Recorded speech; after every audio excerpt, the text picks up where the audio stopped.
नमस्कार, सुप्रभात प्यारे मित्रों। करंट अफेयर्स के इस वीडियो में आप सभी मित्रों का स्वागत है प्यारे मित्रों। नोट कीजिएगा ये इंपॉर्टेंट करंट अफेयर्स के क्वेश्चंस। थंबनेल में ही आपको ये क्वेश्चन दिख रहा होगा, गोनी टाइफून किस देश से टकराया है? चीन, फिलीपींस, मैक्सिको या अमेरिका? प्यारे मित्रों, ऐसे ही इंपॉर्टेंट क्वेश्चंस इस वीडियो में आपको बताए जाएंगे, तो नोटबुक और कलम लेकर के तैयार रहिएगा नोट करने के लिए। पहला प्रश्न पीडीएफ में ये रहा आपकी स्क्रीन पर। पहला प्रश्न प्यारे मित्रों कल का कमेंट बॉक्स वाला प्रश्न है, यानी 3 नवंबर को जो आपसे हमने पूछा था क्वेश्चन, उसका आंसर मिला लीजिएगा। हाल ही में डेल्टा नामक हरिकेन ने किस देश के तटीय हिस्से में दस्तक दी है? तो प्यारे मित्रों ये था आपका संयुक्त राज्य अमेरिका। जो अमेरिका देश है, उत्तरी अमेरिका महाद्वीप में है ये। इस देश से प्यारे मित्रों ये टकराया है। डेल्टा नामक हरिकेन एक साइक्लोन है, ये मित्रों टकराया था। इसकी डिटेल आप देख सकते हैं 2 बिंदुओं के रूप में। संयुक्त राज्य अमेरिका के लुइसियाना और टेक्सास जैसे राज्यों में तेज हवा के साथ बारिश हुई थी प्यारे मित्रों। हरिकेन एक उष्णकटिबंधीय चक्रवात है, यानी साइक्लोन है, जिसके केंद्र में निम्न दाब यानी लो प्रेशर और परिधि में हाई प्रेशर उच्च वायुदाब पाया जाता है। समझ गए होंगे। अगला प्रश्न प्यारे मित्रों ये रहा 4 नवंबर 2020 का। नोट कीजिएगा क्वेश्चन। नैयार वन्यजीव अभ्यारण्य हाल ही में चर्चा में रहा है प्यारे मित्रों, यह किस राज्य में स्थित है? तो इसका आंसर नोट कीजिएगा और इसके बारे में डिटेल भी पढ़िएगा जो दी गई है। ये केरल राज्य में स्थित है। नैयार वन्यजीव अभ्यारण्य, याद रखिएगा, वाइल्ड लाइफ ये सेंचुरी जो आपकी है वो केरल राज्य में स्थित है। देखिएगा पहला बिंदु है, हाल ही में इस अभ्यारण्य से एक बाघिन पिंजरे को तोड़कर भाग गई है। अच्छा किया, भाग गई प्यारे मित्रों, स्वतंत्र हो गई है। ये अभ्यारण्य नैयार नदी और इसकी सहायक नदियों मुल्लायार और कल्लार के ड्रेनेज बेसिन है, जो आपका प्रवाहित एरिया है नदियों का, उस बेसिन में प्यारे मित्रों स्थित है। कौन सा? नैयार वन्यजीव अभ्यारण्य, याद रखिएगा। और अगस्तमाला पर्वत शिखर है, ये प्रसिद्ध पिकनिक स्पॉट है प्यारे मित्रों। अन्नामलाई पहाड़ी आपको याद होगी, केरल और तमिलनाडु की बाउंड्री पर है ना, वहीं पर ये चोटी है अगस्तमाला पर्वत शिखर, जो आपका एक पिकनिक स्पॉट है। समझ गए। केरल राज्य को प्यारे मित्रों मैप से देखिएगा। प्यारे मित्रों ये रहा आपका भारत का नक्शा, इसमें हम जूम कर रहे हैं। केरल राज्य देखिएगा, ये रहा आपकी स्क्रीन पर केरल राज्य। इतने एरिया में ये है, इस डिजाइन में आपका केरल राज्य, और सीमा आपका कर्नाटक और तमिलनाडु, इन 2 राज्यों से बनाता है केरल राज्य। और याद रखिएगा ये माहे जिला है, जो आपका पांडिचेरी केंद्र शासित प्रदेश है, उसका एक जिला है, केरल राज्य में ही स्थित है। ओके, अगला क्वेश्चन पीडीएफ में देखते हैं। दूसरा प्रश्न प्यारे मित्रों, जेसिंडा अर्डर्न किस देश की प्रधानमंत्री हैं? तो इनका नाम याद रखिएगा और देश का नाम भी याद रखना होगा आपको। ये न्यूजीलैंड देश की प्रधानमंत्री हैं, जेसिंडा अर्डर्न। तो आपको याद हो गया होगा, न्यूजीलैंड देश की हैं कौन? Jacinda Ardern. और मित्रों 2 बिंदु ये दिए गए हैं, देखिएगा। हाल ही में न्यूजीलैंड की नवनिर्वाचित प्रधानमंत्री जेसिंडा अर्डर्न ने अपनी नई कैबिनेट लाइनअप की घोषणा की है। इनमें से प्यारे मित्रों उप प्रधानमंत्री के रूप में ग्रांट रॉबर्टसन को चुना गया है। देश के जो पहले समलैंगिक उप प्रधानमंत्री होंगे और वित्त मंत्री का भी कार्यभार संभालेंगे प्यारे मित्रों, ये उप प्रधानमंत्री ग्रांट रॉबर्टसन। तो इनका नाम याद रखना है। और न्यूजीलैंड को हम मैप से देखते हैं।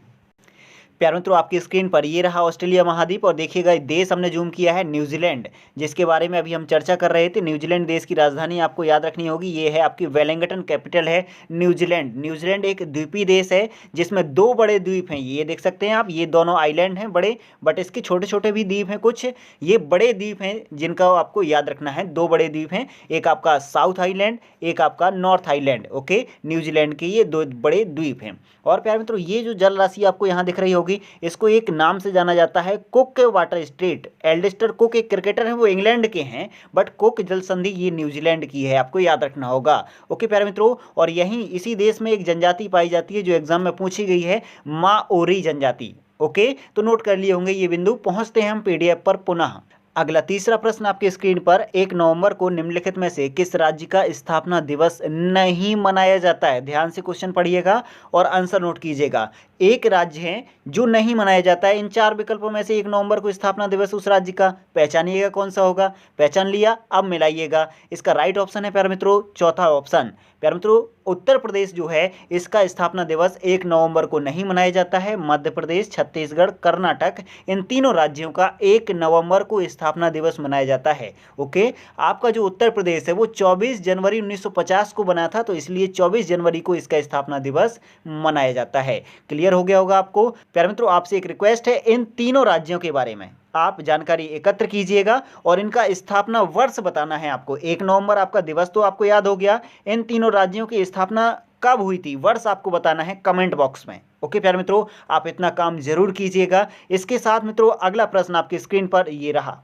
अगला प्रश्न 4 आपकी स्क्रीन पर, भारत के प्रधानमंत्री हैं जो नरेंद्र मोदी जी, वो किसी राज्य में घोंघा हजीरा रोपैक्स फेरी सेवा प्रारंभ करने वाले हैं? तो प्यारे मित्रों इस राज्य का नाम नोट कीजिएगा। गुजरात राज्य में ये रोपैक्स सेवा प्रारंभ की जा रही है। और प्यारे मित्रों ये फेरी सेवा सूरत और सौराष्ट्र, जो गुजरात के ये शहर हैं सूरत और सौराष्ट्र के बीच 370 किलोमीटर की जो वर्तमान दूरी है उसको कम करके 60 किलोमीटर कर देंगे, जिससे परिवहन में लगने वाला समय 10 से 12 घंटा लगता है। अब ये घट करके 3 से 4 घंटे का समय लगेगा आपको सूरत और सौराष्ट्र के बीच यात्रा करने में।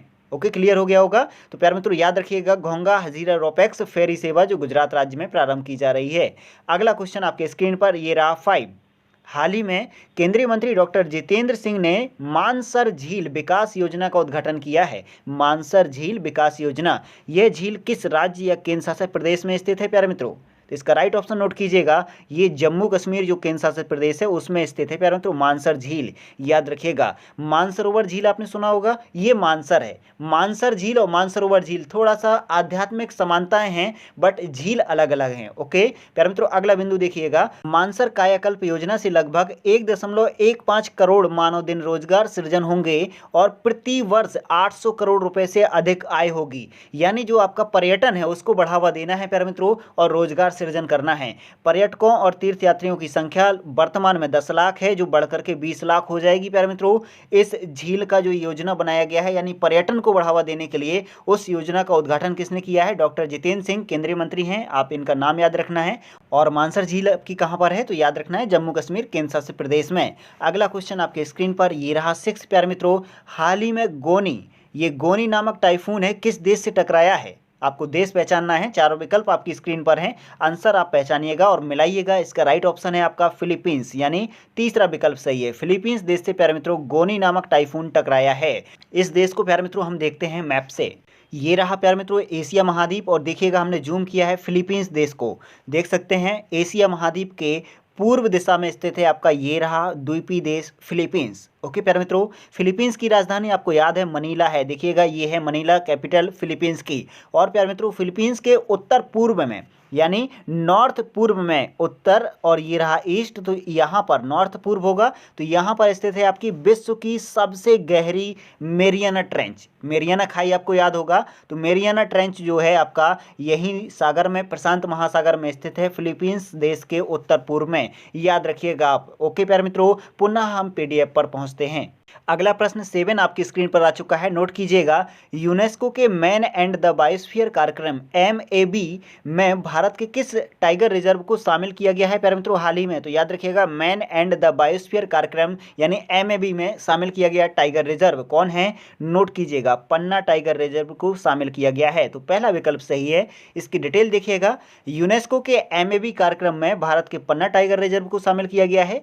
यूनेस्को द्वारा 1971 में एक अंतर सरकारी वैज्ञानिक कार्यक्रम के रूप में स्थापित मैन एंड बायोस्फीयर कार्यक्रम ने सतत विकास के विचार को आगे बढ़ाया है। प्यारे मित्रों जो सतत विकास कार्यक्रम है ना, यानी सबका विकास, कैसा? पर्यावरण को सुरक्षित रखते हुए ये सतत विकास होता है।